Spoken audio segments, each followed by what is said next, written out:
या बातमीचे प्रायोजक आहेत रामकृष्ण हरी वस्त्र भांडार, बस्त्यांची भव्य दालने।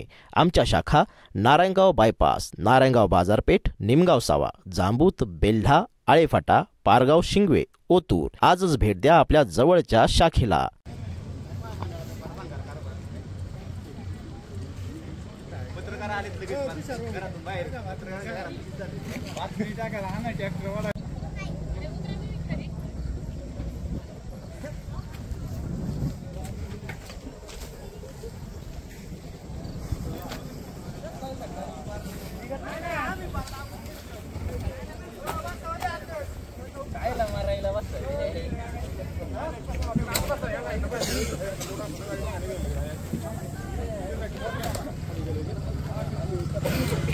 आम्ही बसलोय कोहिंड्यापासून बस एवढी फास्ट आहे आणि इथं तुम्हाला दिसतंय मरता मरता बसले आम्ही। आणि एकदा नाही अनेकदा ह्यांची एवढ्या स्पीडने चालवतात हे ड्रायव्हर, खूप म्हणजे खूप जास्त स्पीड। आणि हे खूप वेळा झालेले आहेत असे सीन, असं नाही की हे आजच झाले। आज सकाळ सकाळ आम्ही कॉलेजचे एक्झाम फॉर्म भरायला चाललोय आणि हा सीन झालाय।